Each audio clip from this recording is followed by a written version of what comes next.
Hello bachcho, let's read the question. The question says that let f is defined from R to R be defined by f of x is equal to x minus 1 and g is defined from R minus 1 minus 1 to R be defined as g of x is equal to x square upon x square minus 1. Then the function f of g is, the options are 1 1 but not onto function, onto but not 1 1 function, both 1 1 and onto function, neither 1 1 nor onto function. इस question में f of x दे रखा है x minus 1, g of x दे रखा है x square upon x square minus 1. तो f of g के nature के बारे में बताना है कि वो 1 1 होगा या नहीं होगा, ऑन टू होगा या नहीं होगा. बहुत ही सिंपल सा क्वेश्चन है. पहले हम की कॉन्सेप्ट लिख लेते हैं. तो पहला की कॉन्सेप्ट है कॉम्पोजिशन ऑफ टू फंक्शंस. जैसे f of g of x निकालना है तो f of g of x निकालने के लिए f ऑफ x में जहां जहां x है वहां पे gx से रिप्लेस कर देंगे. सिंपल. अब 1 1 फंक्शन क्या होता है? 1 1 function, a function f defined from a to b is said to be 1 1 is 1 1 if different elements of a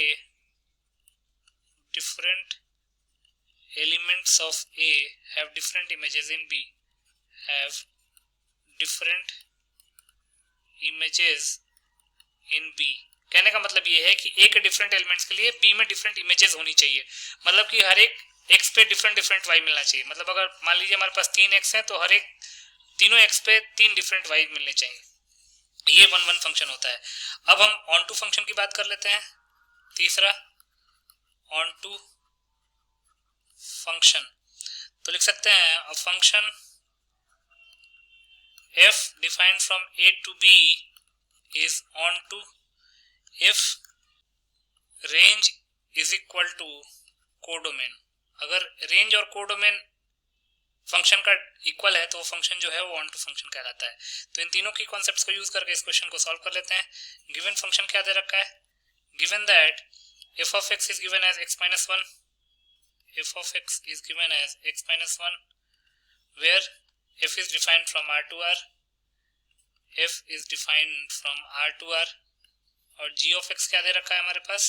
g of x दे रखा है x square upon x square minus 1, x square upon x square minus 1 और g कहाँ से कहाँ defined है? r minus 1 minus 1 से r तक defined है. r minus 1 minus 1 से लेके r तक डिफाइंड है. अब f of g of x निकालना है. देख सकते हैं therefore f of g of x क्या हो जाएगा? f of x में जहां जहां x है वहां पे g of x रिप्लेस कर देंगे. तो ये हो जाएगा g of x minus 1. तो g of x minus 1 that is x square upon x square minus 1 minus 1. तो जाएगा x square minus 1 upon x square minus 1. x square से x square कैंसिल आउट हो जाएगा. तो यहाँ से f of g क्या आ जाएगा हमारे पास? 1 upon x square minus 1. 1 upon x square minus 1. ये हमारे पास f of g आ गया. अब since f of g of x is equal to f of g of minus x, क्योंकि माइनस एक्स का square minus 1 भी 1 अपॉन एक्स स्क्वायर माइनस 1 ही होगा. तो इसका मतलब लिख सकते हैं therefore f of g of x is an even function.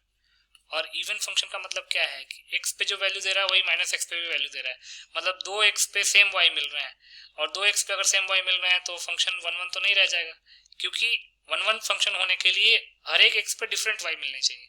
यहाँ पे 2x पे सेम y मिल रहा है तो लिख सकते हैं therefore f of g of x is not an 1 1 function. अब ऑन टू है इनटू है ये देख लेते हैं. नाउ अब f of g of x क्या है? 1 upon x square minus 1.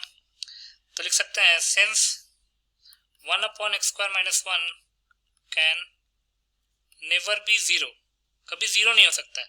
x is equal to infinite पे आप बोलेंगे कि x is equal to infinite पे तो 0 हो सकता है, but x is equal to infinite पे ये अप्रोचिंग टू 0 होगा, नॉट एग्जैक्ट 0 होगा. और अगर 1 upon x square minus 1 कभी भी 0 नहीं होगा, इसका मतलब कि हम लिख सकते हैं रेंज कांट बी r.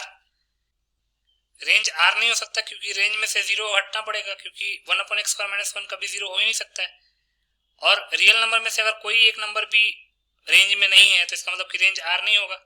और अगर रेंज r नहीं है इसका मतलब लिख सकते हैं therefore range is not equal to codomain, क्योंकि क्वेश्चन में अगर आप ध्यान से देखेंगे तो कोडोमेन हमारा आर दे रखा है, तो रेंज और कोडोमेन इक्वल नहीं है, इसका मतलब लिख सकते हैं therefore F of G of X is not an onto function.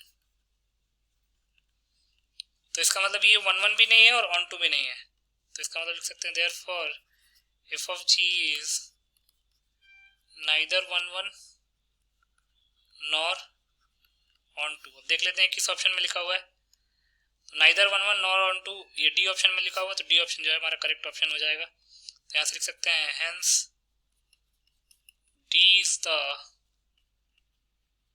Correct option. So D will be the final option. I hope you understood it well. Best of luck.